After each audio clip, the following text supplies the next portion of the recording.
Bonjour,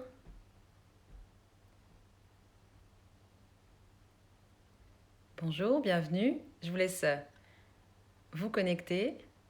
Je reconnais quelques-uns, quelques-unes parmi vous. Salut Caro, ravie de vous retrouver. Salut Laurence. Voilà, je vais laisser les gens se connecter. En tout cas, je suis ravie de vous retrouver aujourd'hui pour ce live. Aujourd'hui, dans le cadre de Octobre Rose. Déjà, est-ce que vous m'entendez bien? Juste pour vérifier. Si vous m'entendez bien, je veux bien que vous mettiez un petit pouce en l'air pour vérifier que tout va bien.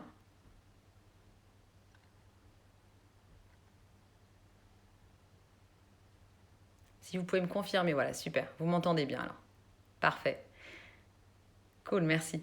Pendant que les gens se connectent, juste avant de commencer ce live aujourd'hui sur les premiers pas vers l'ikigai, tout un sujet qu'on va aborder aujourd'hui, je voudrais juste vous dire dans quel cadre on fait ça.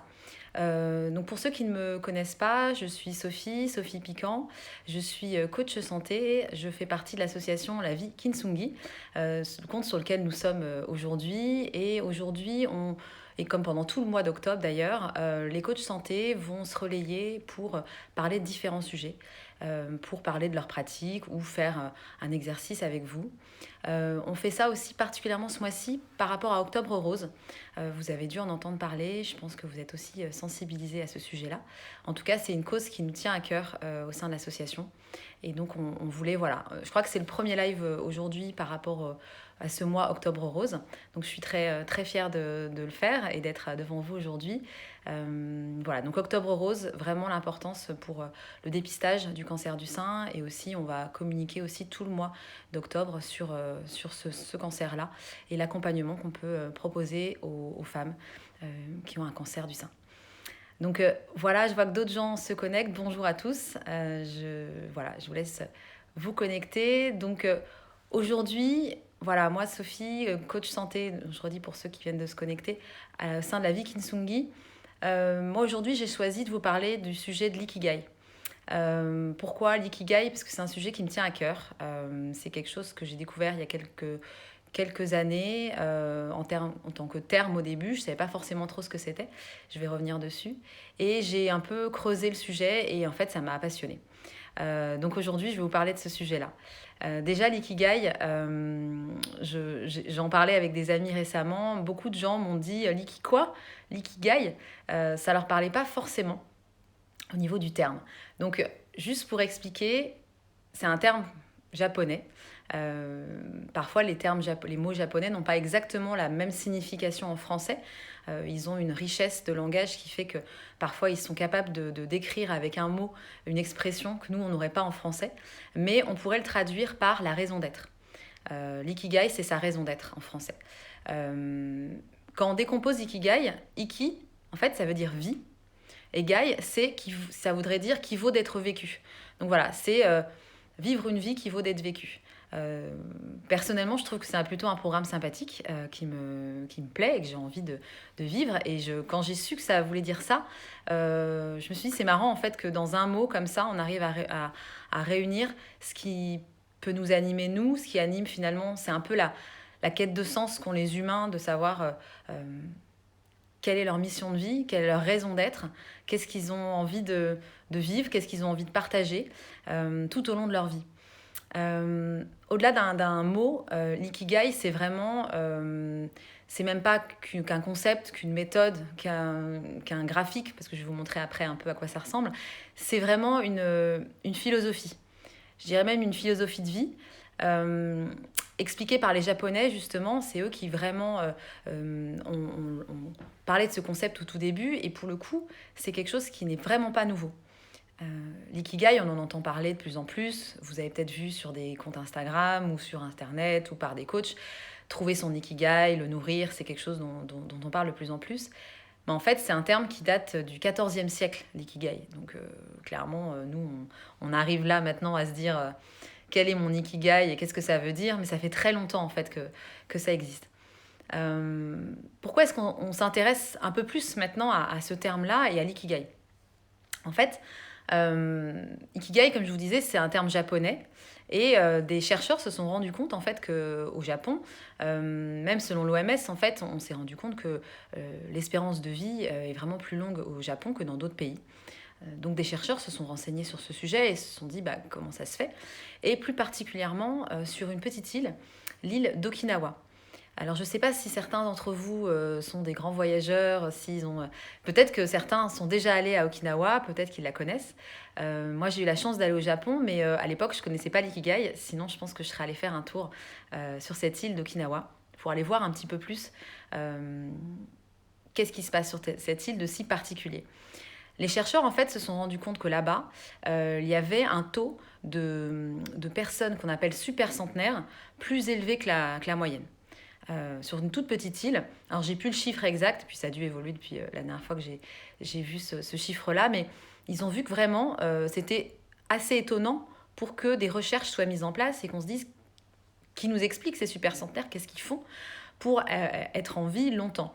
Et au-delà d'être juste en vie longtemps, c'est déjà une bonne chose, mais ils la vivent de manière heureuse. C'est une vie plutôt saine, plutôt agréable, une vie joyeuse. Et je pense qu'on peut tous se souhaiter d'avoir une longue vie heureuse. Et donc de se dire, tiens, qu'est-ce qu'ils ont à nous apprendre, ces super centenaires d'Okinawa au Japon. Donc ces chercheurs sont allés voir, interviewer, faire des études même vraiment scientifiques là-dessus. Et ils ont pu trouver des facteurs communs de toutes ces personnes-là. Qui avait fait que ces personnes, finalement, vivaient plus longtemps. Ils se sont rendus compte, en faisant leurs recherches, qu'il n'y avait pas qu'au Japon qu'il y avait des personnes comme ça qui vivaient longtemps en pleine santé et en étant heureux. Mais il y avait d'autres zones, on appelle ça des zones bleues dans le monde. Ou les blue zones, vous pourrez trouver sur Internet facilement, ou même sur Instagram, on retrouve tout ça, plein d'infos sur ces zones bleues. Et quand on commence à se renseigner sur le sujet, on est assez surpris de voir qu'en fait, c'est incroyable tout ce qui existe dans le monde. Avant de revenir sur le Japon, juste pour vous dire les autres zones bleues qui existent, peut-être que vous les connaissez. Il y a Okinawa au Japon, comme je vous ai dit, la Sardaigne en Italie, on a en Californie la ville de Loma Linda, Costa Rica, on a la péninsule de Nicoya, et en Grèce, Ikari. Donc ça, ce sont les 5 zones bleues dans le monde où il y a le plus d'humains qui vivent longtemps, heureux, en bonne santé. Et toutes ces personnes-là, en fait, quand on les interviewe, expliquent qu'elles ont suivi leur raison d'être. Elles ont une raison d'être le matin pour se lever. Elles ont une motivation qui fait qu'elles ont envie de vivre cette vie, de la vivre de manière heureuse, épanouie, de partager des choses avec leurs proches. Et au-delà de cet ikigai, c'est tout un mode de fonctionnement, tout un mode de vie, en fait, qui est adapté. Et ce qui est intéressant d'aller voir, avant même qu'on aille reparler un peu plus précisément de l'ikigai, qui est notre sujet aujourd'hui, mais tout est lié, en fait. L'ikigai, c'est sa raison d'être. On la nourrit au fur et à mesure de notre vie. Il évolue, cet ikigai, il change en fonction de si on a 15, 20, 50, 70 ans, 120 ans. Il va évoluer, mais au fur et à mesure de notre vie, en fait, il va nous accompagner comme un objectif de vie, comme un horizon où on se dit, j'ai envie, en fait, de tous les jours, de me rapprocher un peu plus de ça. Tout en ayant un mode de vie plutôt sain, qui soit... Alors, il y a des choses, vous allez me dire, oui, alors c'est sûr que de manger sainement, de ne pas boire trop d'alcool, tout ça, de ne pas fumer, c'est mieux pour vivre longtemps en bonne santé. Oui, ok, il y a des choses qu'on sait, mais déjà on a des confirmations sur certains points, et il y en a d'autres aussi auxquels on n'avait pas forcément pensé auparavant, et qui nous ont été vraiment prouvées scientifiquement, et aussi avec des paroles vraiment de ces super centenaires dans toutes ces zones bleues dans le monde. Les chercheurs, en fait, se sont rendus compte qu'il y avait des facteurs en commun. Donc, comme je vous ai dit, le niveau mode de vie, un mode de vie plutôt sain. Quand je dis ça, c'est en toute... Il n'y a pas de contrainte. C'est-à-dire que c'est pas on parle de régime alimentaire, par exemple, mais c'est pas un régime drastique. Ni de se dire, il faut surtout manger ça et pas ça. C'est aussi inclure, en effet, des légumes, des antioxydants. Je ne vais pas rentrer dans le détail du régime alimentaire Ikigai, mais ça pourrait être intéressant si vous voulez. Sur le compte, on pourra vous donner des liens et des articles par rapport à ça. Mais il y a cette notion-là de manger et de manger sainement. Mais par exemple, ce qui peut être étonnant, ils ne nous disent pas de ne pas boire d'alcool, par exemple. C'est reconnu qu'un verre de vin rouge, en effet, ça on en a déjà entendu parler, mais c'est confirmé par la science que c'est bien, c'est sain. Alors, pas d'excès comme toujours, mais que c'est important, que ça a permis aussi à ces personnes-là d'avoir une vie saine et longue. Il y a aussi l'exercice. Pareil, là, l'exercice, on sait que c'est important de faire du sport, mais là, au-delà de ça, c'est pas juste d'aller faire du sport tous les jours ou de se lever tous les jours à telle heure précisément pour faire son yoga. C'est super si on peut le faire, mais même en étant plus âgé ou en n'ayant pas forcément la forme physique ou la vitalité pour aller faire du sport un peu physique, ne serait-ce que l'activité, d'être en activité un peu tous les jours, d'aller marcher notamment, c'est très bon. Et en fait, ces personnes super centenaires disent que tous les jours, elles vont marcher, même pas longtemps, pour aller chez leurs voisins, pour aller voir leurs amis. Et ça vient sur le troisième point que je voulais aborder, qui est un facteur et que je trouve hyper intéressant, de se dire qu'en fait, ils se sont rendus compte qu'au-delà d'une vie saine, de faire de l'exercice, d'entretenir un réseau, d'avoir des amis, de vraiment, mais d'en avoir et de partager des choses avec ces personnes-là, ça contribue au fait d'être heureux, au fait de vivre en bonne santé pendant longtemps. Et ça, je me dis, c'est super parce que on a tous de quelques amis, beaucoup ou pas, voilà, mais on peut nourrir ça. Et je nous invite d'ailleurs après, à l'issue de ce live, d'aller peut-être en profiter pour aller faire un coucou à ses amis, ou que ce soit par un message, un appel, d'aller boire un verre avec, voilà. Mais c'est important. Et dans l'association La Vie Kintsugi, on parle souvent de ça aussi, dans les piliers de santé. On dit que vraiment, on est tous un maillon de la chaîne dans l'espoir de guérison du patient. Et vraiment, le réseau, les amis, la tribu aussi, comme on l'appelle au sein de l'association La Vie Kintsugi, c'est vraiment ce qui permet de contribuer au bonheur et au bien-être des personnes. En plus du régime alimentaire, des exercices, du réseau, il y a aussi le fait de se connecter à la nature. Se connecter, d'aller se recharger dans la nature, dans la forêt ou même l'extérieur. Ce point-là, on le sait aussi, mais c'est vrai que personnellement, moi je l'ai vécu aussi pendant le confinement, où je me suis rendu compte que ce qui me manquait énormément, en plus de bien sûr mes amis, ma famille, tout ça, c'est aussi d'être en extérieur et de voir la nature. Moi, je me suis concentrée par ma fenêtre, j'avais la chance de donner sur un petit parc, et je me suis concentrée sur cette vue, sur des arbres. Et quand j'ai pu sortir, et j'étais hyper contente d'aller dehors dans une forêt. Et au-delà du fait qu'on puisse vivre dans la nature, je ne sais pas où vous vivez, peut-être un peu tous répartis, mais en tout cas, on peut aussi amener la nature à soi. On peut mettre des plantes chez soi. Voilà. Et ne serait-ce que de voir ces plantes-là, il y en a qui aiment bien toucher la feuille. Je discutais avec une coach santé hier qui me disait qu'elle aimait bien, elle, toucher les feuilles de certains arbres, ou délicatement bien sûr, pour ne pas les abîmer, mais ça lui permettait de se recharger un peu. On a tous nos techniques pour recharger en énergie, mais c'est des choses qui sont vraiment positives. Un autre facteur en commun de toutes ces blue zones où il y a une longévité qui est extraordinaire dans le monde, c'est aussi la règle des 80-20. Alors, je ne sais pas si vous êtes familier sur cette règle-là. En fait, c'est de se dire que ce soit en alimentaire ou autre d'ailleurs, c'est de ne pas manger à plus de 80% de notre faim. Ça ne veut pas dire qu'on se restreint. C'est juste qu'on laisse un peu de place. On laisse 20% de place un peu pour notre corps, pour digérer, pour peut-être se rendre compte s'il a encore faim aussi. Et ce que je trouve intéressant, c'est de se dire que finalement, il y a ce lien des 80-20 pour la nourriture, mais aussi pour notre planning, pour notre vie. Dans un agenda, dans une journée de boulot, dans une journée quelle qu'elle soit, on a tendance parfois à se mettre plein d'objectifs, on a des to-do list, de plein de choses qu'on doit faire, et peut-être de se dire, si on essayait de réduire, ou en tout cas de se mettre des plages où on ne fait rien, quitte à les marquer d'ailleurs dans son agenda, rien, ou repos, ou temps pour soi, pour justement permettre aussi à son corps, à son esprit, d'avoir un petit peu de temps pour soi. Et petit à petit, de se rendre compte que finalement, on est peut-être même plus efficace que si on était rempli à 100%. Ça a vraiment été prouvé, hein, tout ce que je vous dis là, au niveau des facteurs communs des Blue Zones. C'est pas juste des conseils comme ça, c'est a priori, c'est ce qui leur a vraiment permis de justement vivre longtemps et heureux. Et le dernier point en commun, et c'est notre sujet aujourd'hui, c'est que ces gens-là ont tous un ikigai, ils ont tous trouvé leur ikigai et ils le vivent et ils le nourrissent. Alors, l'ikigai, comme je disais, pour ceux qui viennent de se reconnecter, c'est la raison d'être. Qu'est-ce qui m'anime? Qu'est-ce qui fait que j'ai envie de me lever le matin? Qu'est-ce qui fait que je suis motivée?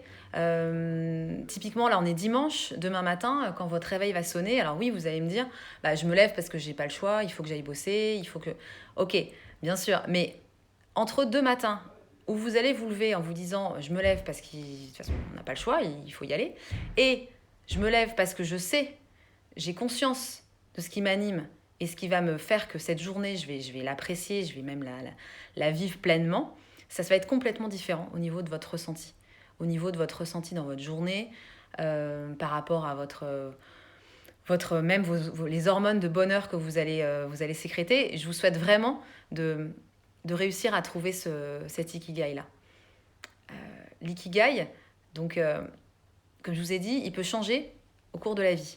C'est notre raison d'être, de vivre. Et vous allez peut-être me dire, pour certains, votre raison d'être, c'est votre amoureux, vos enfants, voilà, il peut y avoir plein de choses comme ça qui nous motivent, qui font qu'on a envie de se lever le matin. Et c'est vrai que dans les super centenaires, dans les interviews qu'on a pu voir, ils ont... merci Laurence, c'est adorable. Tu vois, perfusion de positive attitude, moi, tu vois, c'est ça mon ikigai, par exemple. C'est diffuser de l'énergie positive. C'est quelque chose que j'aime faire et qui me nourrit. Voilà, c'est un peu un cercle vertueux. Quand je parlais des super centenaires, dans les interviews qu'ils ont pu donner, c'est assez chouette parce qu'ils expliquent chacun que finalement, il y en a une par exemple, son ikigai, c'est de se lever tous les matins pour aller voir son arrière petite fille. Voilà, elle a sa motivation de se dire, moi, c'est ça ce qui me motive, qui fait que je vais être là demain matin encore pour aller vivre tous ces moments avec elle.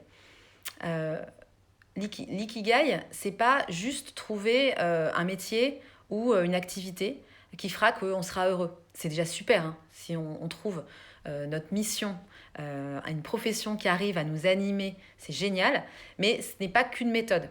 C'est pour ça que je vous ai parlé un petit peu avant de tout ce qui était philosophie, tout ce qui était mode de vie, les blue zones, puisque tout ça c'est lié, vraiment. Et c'est important de le repréciser parce que quand on réfléchit à finalement ce qu'on a envie de faire dans notre vie, il y a des reconversions, il y en a beaucoup en ce moment, on est dans une quête de sens. Trouver son ikigai, ça permet en effet d'aller trouver une activité qui va nous nourrir et qui va nous faire vibrer. Mais il ne faut pas la résumer juste à un job. Puisque, on verra par la suite après dans le live, mais le job, il peut peut-être nourrir une partie de ce qui nous fait vibrer, mais pas complètement. Donc c'est pour ça que c'est important de le garder en tête. Donc vraiment, l'ikigai, c'est tout ce qui nous anime, l'ensemble. C'est vraiment un condensé de plein de sujets qui peuvent nous animer. D'ailleurs, on peut en avoir plusieurs, l'ikigai. On n'est pas obligé d'en avoir qu'un. Donc, l'ikigai, comme je vous disais, c'est ça, cette motivation pour vivre. Je voulais revenir sur les super centenaires.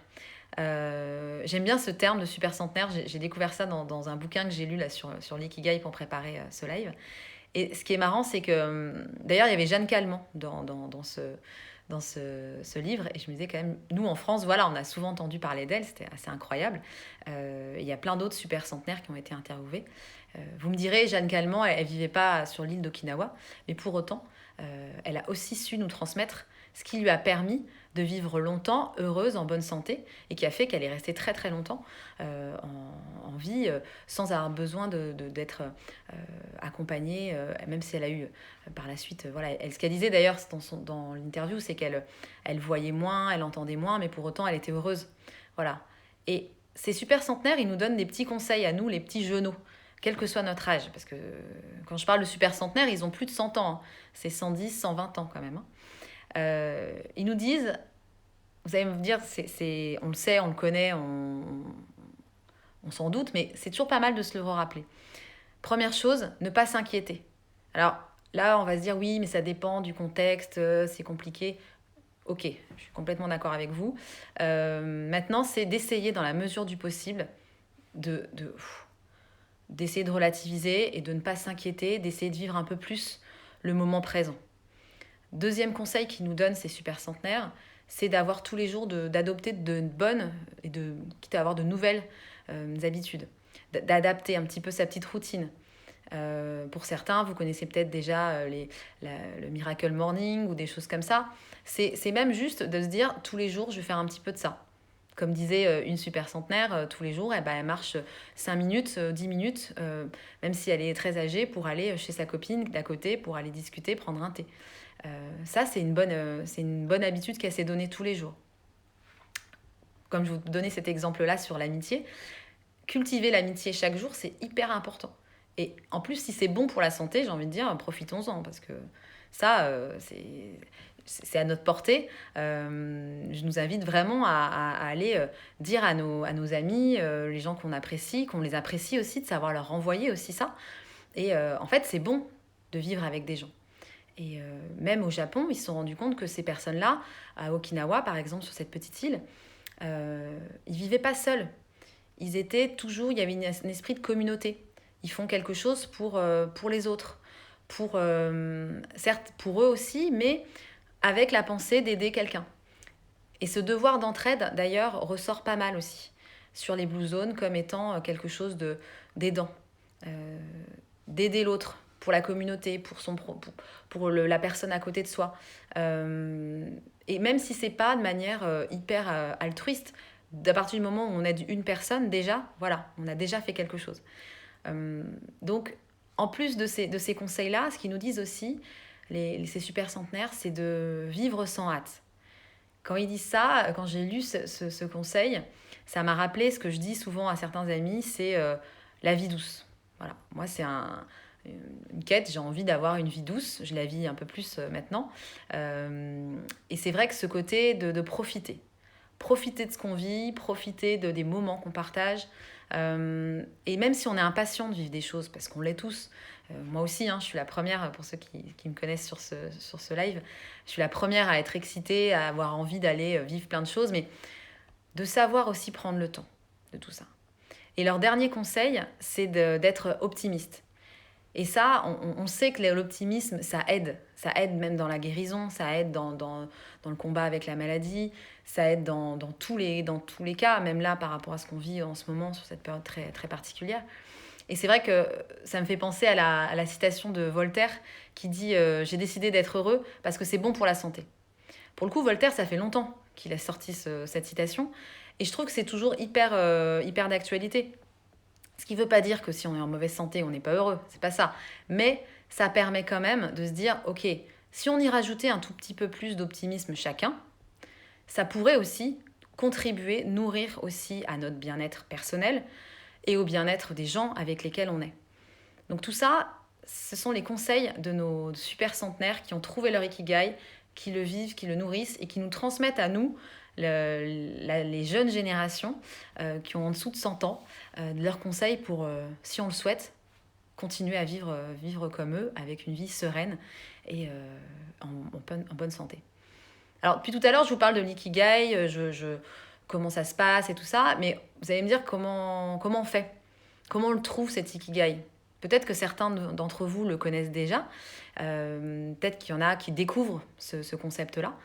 L'ikigai, vous avez peut-être déjà vu ça associé avec un graphique. Alors j'ai un petit dessin comme ça pour vous montrer à quoi ça ressemble. Alors, vous allez me dire, il est à l'envers, vous ne le voyez pas bien, mais on vous le mettra sur le compte de l'association. C'était juste pour vous montrer à quoi ça ressemble, parce que vous avez peut-être déjà vu ce visuel-là. L'ikigai, en fait, donc c'est un graphique, ça paraît tout simple comme ça. C'est, en fait, l'ikigai, il se trouve au centre de 4 cercles. Ces 4 cercles, en fait, c'est un condensé de tout ce qui va nous plaire, nous animer, être important pour nous. Comment concrètement on trouve son ikigai? Alors, on passe par une phase d'introspection, une phase où on se pose des questions sur nous, chose qui ne nous arrive pas très souvent en général, à moins qu'on ait fait un travail sur soi ou du coaching ou des choses comme ça, mais c'est vrai que sinon on ne prend pas toujours le temps de réfléchir sur soi. Et pourtant, c'est hyper intéressant, et quand on commence, encore une fois, hein, c'est comme l'optimisme, ça nous nourrit. Puisque le premier cercle qu'on va aller explorer, c'est ce qu'on aime faire. Alors là, de ce qu'on aime faire, quand je vous dis ça, c'est hyper large. C'est de se dire, qu'est-ce qu'est-ce qui me plaît? Qu'est-ce que j'aime bien regarder comme série, comme film? Qu'est-ce que j'aime lire comme livre? Quel thème j'aime regarder, écouter, discuter, partager? Tout ça, vous pouvez, je ne sais pas si certains ont une feuille et un crayon, mais sinon, c'est pas grave, vous pourrez le faire même après. On pourra revenir dessus peut-être avec d'autres lives dédiés si vous le souhaitez. Mais déjà, c'est de se poser la question, de se dire, qu'est-ce qui me plaît? Qu'est-ce que j'aime faire? De quoi j'aime parler? Là, par exemple, je vous parle de l'ikigai un dimanche à 17h30. Vous êtes connectés à écouter ça, merci beaucoup. Moi, j'aime parler de ça. Peut-être que vous aimez en entendre parler.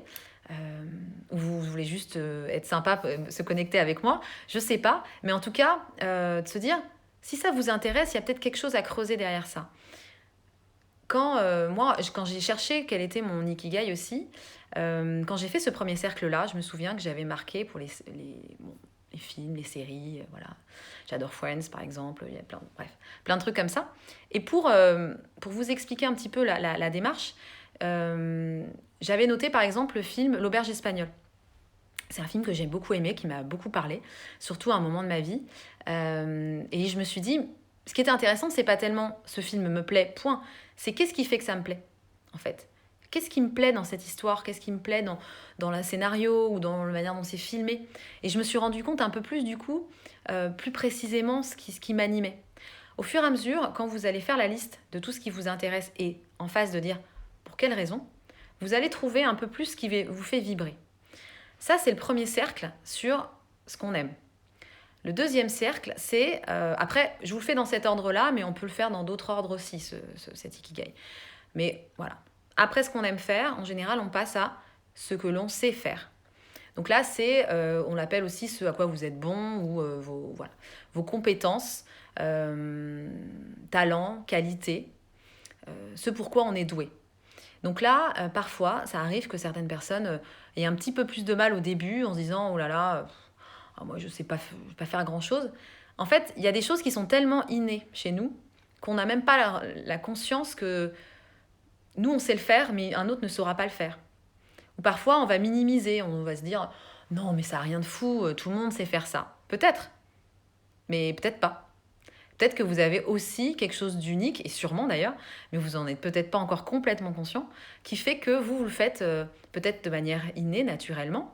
Après, c'est peut-être des compétences, des choses que vous avez appris de par votre vie, de par votre travail, ou études ou autre. Donc c'est tout ce que vous savez faire. Une fois qu'on a fait ces deux premiers cercles, on va continuer de faire tout le tour, mais on reviendra après par la suite, vous verrez qu'il y a des jonctions de cercles qui permettent d'aller un petit peu plus donner de l'information. Pourquoi je vous dis ça? Parce qu'entre ce qu'on aime faire et ce qu'on sait faire, le lien entre les deux, ça va donner notre passion. Alors le mot passion, en général, on nous dit souvent, et moi-même la première, « Ouh là là, j'ai pas de passion, moi. J'adorerais en avoir une. Je suis pas passionnée. » Alors, si, on a tous une passion, mais parfois on se met une exigence, on se met une pression à l'idée que une passion, c'est une... Enfin, en tout cas, moi, personnellement, ce que je me disais à une époque, c'était une passion, c'est quelque chose d'artistique. J'enviais mes amis qui étaient comédiens ou peintres, illustrateurs, chanteurs, bref. Et je me disais, j'adorerais avoir une passion comme eux et essayer de vivre de ma passion. Moi, je me souviens que je me disais ça à une époque. En fait, quand j'ai découvert qu'avec l'ikigai, finalement, une passion, c'est ce qu'on sait faire et ce qu'on aime faire, déjà, ça détend. Tout de suite, on se dit « Ah, ok, cool ». Et on va se rendre compte que oui, ça nous passionne, ça nous anime, ça nous parle, ça nous nourrit. Donc ça, c'est de la passion. Et pour certains, d'être comédien, par exemple, certes, c'est quelque chose qui les passionne, mais c'est aussi un métier. Donc, faut pas non plus tout mélanger et se mettre une trop grosse pression sur ces termes-là. Une fois qu'on a fait ces deux cercles-là, il y en a encore deux autres, on a un cercle qui s'appelle « Ce pourquoi vous pouvez être payé ». Donc ça, c'est vraiment la partie concrète, financière, et c'est important aussi d'en parler parce que dans l'ikigai, il y a vraiment une notion d'équilibre, c'est-à-dire on va aller chercher votre raison d'être qui vous fait vous lever le matin, mais ce qui peut aussi vous permettre de gagner votre vie ou en tout cas de pouvoir avoir un équilibre de tout ça, de faire des choses qui vous permet de gagner votre vie, d'être heureux, d'être animé, d'être passionné. Et donc là, pour ce cercle-là, sur cette partie ce pourquoi vous pouvez être payé, vous pouvez commencer à lister, pareil, votre métier aujourd'hui, ce que vous faites, qui vous plaise ou non. Voilà, ce qui fait que vous avez un salaire à la fin du mois, ou peut-être les études que vous avez faites, ou les services ou les produits que vous pouviez ou pourrez proposer peut-être. Tout ça, vous pouvez commencer à les lister. Ça, c'est vraiment la partie déjà un peu factuelle, mais au-delà de ça, ce qui est sympa aussi, c'est de se dire, finalement, quand je repense à quand j'étais plus jeune, qu'est-ce que j'avais envie de faire? Qu'est-ce que je voulais faire comme métier quand j'avais une quinzaine d'années, quand j'étais ado ou quand j'étais encore plus petit, quand j'avais 7-8 ans. Peut-être qu'il y en a, ils ont eu, depuis tout petit, ils voulaient faire quelque chose, peut-être que c'est ce que vous faites aujourd'hui, mais j'ai souvent entendu et souvent aussi accompagné des personnes qui voulaient peut-être être pompiers quand ils étaient petits, et puis maintenant, ils sont contrôleurs de gestion. Il n'y a pas de mal du tout, c'est juste de se dire, petit, j'avais aussi cette envie-là. Ce qui est intéressant, c'est d'aller se dire, qu'est-ce qui fait que quand j'étais petit, qu'est-ce qui me plaisait là-dedans? Pourquoi j'avais envie de faire ça? Encore une fois, c'est pour creuser. Qu'est-ce qui pourrait nous plaire? Là, ça peut être aussi de se dire, finalement, si tout était possible, si on pouvait être payé pour n'importe quel job, qu'est-ce que j'aimerais faire? Qu'est-ce qui m'exciterait vraiment? Qui ferait que... Ah ouais, ça, franchement, ça me ferait vraiment kiffer. J'emploie le terme kiffer, voilà, comme le mot kiff. Vraiment de... J'aime, ça me nourrit, ça me plaît. Là, pour le moment, on est dans une sorte de brainstorming en créatif. On ne se dit pas, oui, mais non, aujourd'hui, je ne peux pas vraiment être payé pour ça. C'est dans la partie d'introspection, et petit à petit, après, on reviendra sur concrètement, en effet, comment je peux être rémunérée pour ça. Mais ça permet de faire passer un petit peu, de trouver une idée après une autre idée, et de faire un lien avec tout ce qui nous plaît. Là, on a déjà fait 3 cercles sur 4. Le 4e cercle, on termine souvent par celui-là parce qu'il n'est pas facile à faire en premier, c'est ce dont le monde a besoin. Alors comme ça, personnellement, quand moi j'ai vu ce cercle, je me suis dit, oh, pression. Moi, je ne vois pas ce que je peux apporter au monde. Je trouvais que c'était vraiment la contribution au monde. Je trouvais que c'est quelque chose de très gros, très... En fait, c'est le monde, il faut le savoir, que c'est juste déjà une autre personne que nous. Hein. C'est-à-dire que qu'est-ce que moi, je vais pouvoir apporter à quelqu'un? 1, 2, 3, 4, 10 personnes. Déjà, une première personne, c'est déjà très bien. Dans ce cercle-là, on peut, pour s'aider, pour trouver un petit peu qu'est-ce qu'on peut écrire dans ce cercle, on peut essayer de trouver, sélectionner 3 à 5 personnes, des personnalités, ou des gens de notre entourage, des gens proches, qui nous inspirent, qu'on admire, Moi, je suis partie peut-être plutôt sur des gens qui m'inspiraient, parce qu'admirer, c'est pas toujours facile, parce que parfois, il y a des choses, j'aime beaucoup cette personnalité-là, cette partie de la personnalité de quelqu'un, mais peut-être pas tout, je veux pas être forcément cette personne, mais j'adore sa manière de faire, ou sa manière de s'exprimer, ou sa manière de diffuser quelque chose. Et donc, vous pouvez lister ces personnes-là, des personnalités, de se dire, qu'est-ce qui me plaît particulièrement chez elles? Qu'est-ce qui fait que je me dis, ah ouais, ça, c'est incroyable, ou j'aimerais avoir ce côté-là, voilà. Vous pouvez commencer à le mettre dans ce cercle-là. C'est toujours le cercle, ce dont le monde a besoin. Ce dont le monde a besoin, et vous vous rendez bien compte que vous-même, vous voyez que certaines personnes vous ont inspiré, donc elles vous ont apporté quelque chose. Toujours en voyant un petit peu pour quelles raisons, on continue de lister dans ce cercle-là. Vous pouvez aussi vous poser la question de quelles causes me tiennent particulièrement à cœur. Qu'est-ce qui fait que j'ai peut-être envie d'être dans l'associatif, dans le bénévolat, ou dans la défense de quelque chose. Certains sont très impliqués dans des associations, d'autres moins, et c'est ok. Chacun son rythme aussi, ce qu'il a envie, ce qu'il peut faire. Mais c'est de se dire, qu'est-ce qui me touche? Qu'est-ce qui me touche comme cause? Et quels sont les sujets, par contre, qui peuvent vraiment, là, me faire réagir? Même si ça peut paraître un peu extrême, cette question-là, de se dire qu'est-ce qui peut me faire perdre mon sang-froid, je vous invite à vous poser cette question. Parce que ça va permettre de voir qu'est-ce qui fait que vous, par rapport à quelqu'un d'autre, vous allez réagir sur ce sujet. Ça vous touche particulièrement.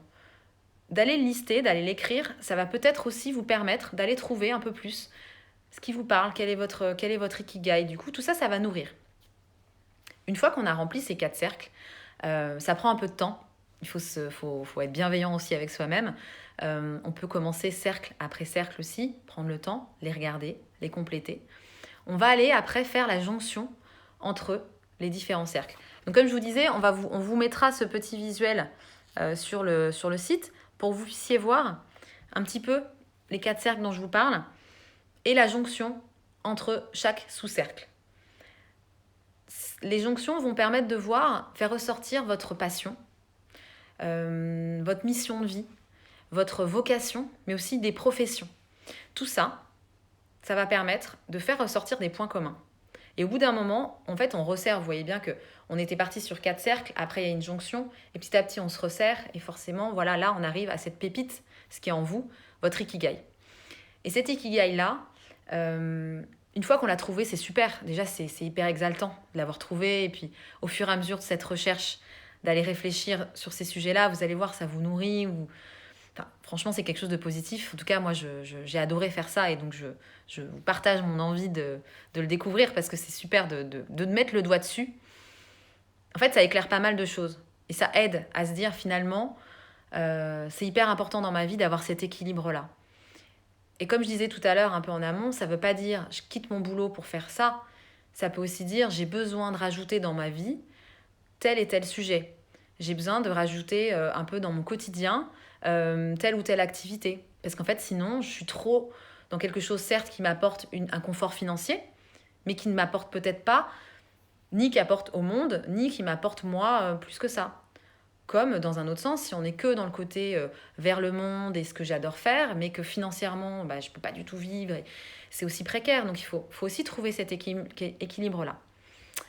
Une fois qu'on a trouvé son ikigai, ce qui est important, c'est de savoir comment on le nourrit, comment on fait qu'on le cultive jour après jour, et comment vraiment on l'incarne. Et ça se fait progressivement aussi, et par plein de petites choses, par des sujets, déjà d'avoir creusé sur ce que vous aimez, vous allez vous rendre compte que finalement ça vous fait du bien, donc peut-être se reconnecter aussi à ça. Certaines personnes se rendent compte que, par exemple, elles adoraient faire de la danse, mais qu'elles en font plus du tout parce qu'elles n'ont plus le temps avec leur rythme de vie, mais qu'en fait, c'est hyper utile, c'est vraiment même crucial pour leur bien-être ou leur équilibre, et que finalement, bah, elles vont essayer de s'en accorder un petit peu plus dans leur semaine ou dans leur mois. Et petit à petit, en fait, l'objectif, c'est de retrouver un équilibre et de se sentir plus heureux, plus épanoui. Et le tout, en plus, c'est pour vivre une vie heureuse, saine, plus longue et entourée d'amis. Donc c'est quand même plutôt sympa. Voilà sur tout ce qui est l'ikigai. Et je voudrais juste, avant qu'on termine ce live sur ce sujet, vous dire les 10 principes de l'ikigai que j'ai trouvé dans ce livre, si jamais certains voulaient continuer la réflexion. C'est le livre qui s'appelle donc le Ikigai, le secret des Japonais pour une vie longue et heureuse. C'est un livre qui a été fait par 2 auteurs espagnols. Donc là, c'est la version française, mais si vous êtes espagnol, vous pouvez lire l'original. Ça a été traduit dans plein de langues et vraiment ça fait vraiment, tout le monde en parle puisque forcément on a envie. Certains veulent savoir, d'autres veulent le nourrir encore plus.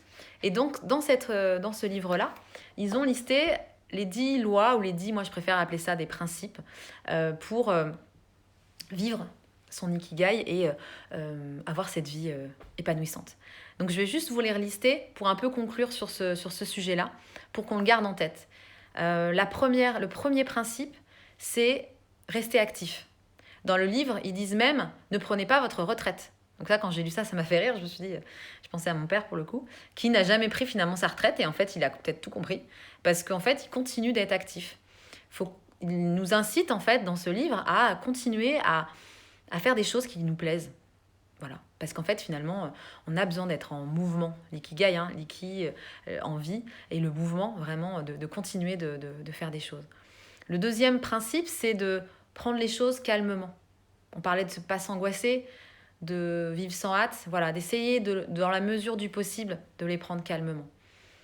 On revient sur la notion du 80-20, que ce soit au niveau de l'alimentaire ou dans sa vie, d'essayer de ne pas remplir à plus de 100%, pour laisser un peu de place. Soyons un peu bienveillants même avec nous-mêmes pour nous laisser un peu de temps, un peu d'espace. Voilà, juste pour pouvoir souffler aussi.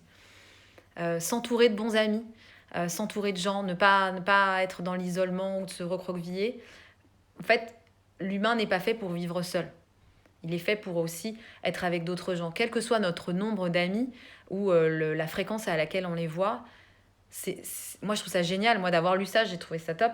De me dire que mes amis sont aussi je savais qu'ils m'apportaient énormément, mais d'autant plus là, de me dire qu'en fait, ils me permettent en plus de créer mon bonheur et de faire que je vais le diffuser à d'autres gens. Donc je trouve ça super. Euh, un autre principe de l'ikigai, c'est de rester en forme, de faire de l'exercice, comme je vous disais, quel que soit notre niveau de vitalité.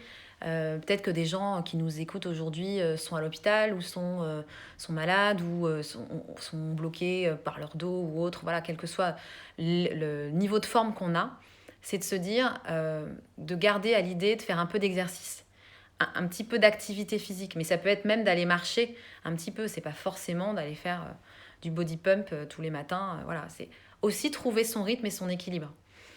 Le sixième principe, c'est de sourire. Voilà, sourire. Et c'est bon en fait pour la santé. C'est bon pour soi, c'est bon pour les autres aussi. Et même avec notre masque, on le sait, ça se voit par les yeux qu'on sourit. Donc je nous incite à essayer de continuer à le faire régulièrement. Ça donne de l'émulation. D'autres gens ont envie de sourire quand on sourit. Et en plus, ce qu'ils disent dans le livre, c'est que ça permet de réaliser aussi le privilège qu'on a d'être ici et maintenant. Et ça, je trouve que ce terme-là est assez parlant parce qu'on a tendance à toujours être un peu dans le rush, aller vite, et parfois juste de se sourire ici et maintenant. Je vois les petits smiles sur le live. Parfait. Vous me le donnez. Vous voyez, c'est contagieux. C'est une bonne émulation. J'aime bien cette contagion positive. Et en plus, pour le coup, je trouve, quand j'étais partie en voyage et je m'étais fait la réflexion, moi qui ne suis pas très douée dans les langues étrangères, je m'étais dit que finalement, sourire, bah, ça se comprend dans toutes les langues. Donc je m'étais dit finalement, au moins c'est le truc qui fait que, voilà, on est content, on s'envoie du sourire et si en plus c'est bon pour la santé, j'ai envie de dire, abusons-en. Un autre principe, j'en ai parlé tout à l'heure, c'est de se reconnecter à la nature et de se recharger les batteries. Y a des gens vraiment, même ils enlacent les arbres, hein. Moi j'en suis pas là, mais déjà de les voir, ça me fait du bien. D'aller regarder des plantes, c'est joli au niveau des yeux, ça nous fait du bien, c'est connu. Donc se reconnecter à la nature. Il y a peut-être des gens parmi vous aussi qui ont la chance de vivre en pleine nature, ou que ce soit face à la mer, aux montagnes ou autre. Donc, profitez-en. Un principe aussi de l'ikigai, c'est de savoir remercier et de savoir faire preuve de gratitude. Ce terme-là, gratitude, au début, moi, j'étais pas hyper à l'aise avec ce terme. Je voyais pas toujours très bien ce qu'il y avait derrière. Et en fait, c'est même se dire, on a tendance à... Parfois, on pense, oui, c'est chouette d'avoir ça, mais on pense pas à dire aux gens merci. Et dire merci pourquoi. Ou même d'envoyer un petit message. Je vois Pascalou, elle enlace les arbres, voilà, très bien. Et d'aller dire typiquement merci à l'arbre, voilà, ou merci à la nature, ou merci à nos amis d'être là, merci. Et aussi savoir se dire merci à soi-même. Et ça, on n'est pas tous toujours très à l'aise avec ça. On ne se parle pas toujours très très bien à soi-même. Ne pas oublier de se parler comme on ferait à notre meilleur ami. Et de savoir se dire, voilà, merci même à mon corps d'être là. Merci à mon corps de me donner cette vitalité, d'être en forme, d'être devant vous aujourd'hui. Et tout ça, en fait, ça augmente le capital bonheur. Donc vivre l'instant, voilà, vraiment. Dans le livre d'ailleurs que j'ai lu, j'ai noté cette petite citation et ça m'a marqué. Il disait cessez de vous lamenter sur le passé et de redouter l'avenir. Et je trouve que parfois, c'est ça en fait. On a tendance on est très dans le passé ou dans la nostalgie. Il y a du bon, hein, mais on est dans la nostalgie et où on anticipe, on a peur d'avoir peur. Et que parfois, on n'est pas du tout dans juste le moment présent. Et tout le monde, hein, moi, c'est la même chose. Et de temps en temps, se rappeler, ok, là maintenant, en fait, qu'est-ce qui se passe? Ok, et je le vis. Et plus on va s'habituer à le faire, et plus on va déjà se sentir mieux, en fait. Plus aligné, et plus à ce qu'on fait aussi. Et le dernier, voilà, le dernier principe de l'ikigai, bah, c'est de le suivre. C'est de le suivre, c'est de le nourrir, c'est le vivre. Et du coup, ah Florence, je vois toi aussi tu fais des câlins aux arbres, super. Et pour terminer justement ce sujet, ce live aujourd'hui sur l'ikigai, je voudrais vous lire cette dernière citation que j'ai vue sur ce bouquin-là, qui nous dit: en vous, il y a une passion, un talent unique qui donne du sens à vos journées et vous pousse à donner le meilleur de vous-même jusqu'à la fin de votre vie. Si vous ne l'avez pas encore trouvé, ce sera votre prochaine mission. Voilà ce que je voulais aujourd'hui vous inviter à faire. Si vous n'avez pas encore trouvé votre raison d'être, en tout cas déjà d'être là aujourd'hui, c'est peut-être que ça vous titille, vous avez envie d'en savoir plus. C'est possible de la trouver. Et en plus, après, ce qui est génial, c'est qu'elle évolue au fil du temps, mais elle se complète d'autres choses. On peut continuer de la nourrir avec nos amis, nos familles, nos métiers, tout ce qu'on peut faire pour être en pleine forme, heureux, épanoui. Et voilà, et diffuser... moi, mon ikigai, en tout cas, que je partage aujourd'hui, c'était diffuser de l'énergie positive. Et je le nourris de plus en plus dans ma vie, pour ceux qui me connaissent, par ma vie perso, pro. Et c'est un challenge de tous les jours. Flo, avec plaisir pour t'accompagner dans ce challenge et vous inviter vraiment à continuer à le vivre et le propager autour de nous. Voilà. Parce que je suis persuadée qu'on peut tous, à notre petit niveau, essayer de faire basculer de manière contagieuse voilà, ce sourire, cette envie de vivre, de bonheur. Et quand on voit qu'on a plein de petits papis-mamies qui ont plus de 100 ans, qui continuent de vivre en disant je suis juste... j'ai lu quelqu'un qui disait je suis juste pas mort avant. Voilà, je vis juste ma vie en étant heureux. Et donc là, je vous invite à... On est voilà, dimanche à 18h d'aller écrire, voir, parler à vos amis, prendre un petit verre de vin, parce qu'ils disent que c'est bien, faire de l'exercice, se reconnecter à la nature, vivons heureux, voilà, comme tu dis Florence, et en trouvant son ikigai et en le nourrissant tout au long de nos vies. Voilà, j'espère qu'aujourd'hui ça vous a intéressé, plu, que vous avez envie d'en savoir plus. Et puis peut-être que dans un prochain live, on ira encore plus en profondeur sur chaque cercle, peut-être pour faire un petit atelier éventuellement, si ça intéresse certains, d'aller creuser et de trouver cette fameuse pépite que vous avez en vous. Voilà. Bah, écoutez, je vous souhaite une bonne fin de dimanche, profitez bien, profitez du moment présent, soyez heureux, et puis à très bientôt. Voilà. Au nom de la vie Kintsugi, vraiment, je vous invite à profiter, à être heureux autour de vous. Et puis, on se retrouvera très prochainement. Mes autres petites collègues qui sont là d'ailleurs sur ce live, je leur fais un coucou. Les autres collègues coach santé feront aussi des lives tout au long du mois d'octobre et même après. Mais là, au moment de l'Octobre Rose, on communique particulièrement sur pas mal de sujets. Je n'ai pas en tête le prochain live, mais vous pourrez le retrouver sur le compte La Vie Kintsugi. Voilà, écoutez, je vous souhaite une bonne fin de journée. Je vous embrasse et soyez heureux. Ciao, ciao!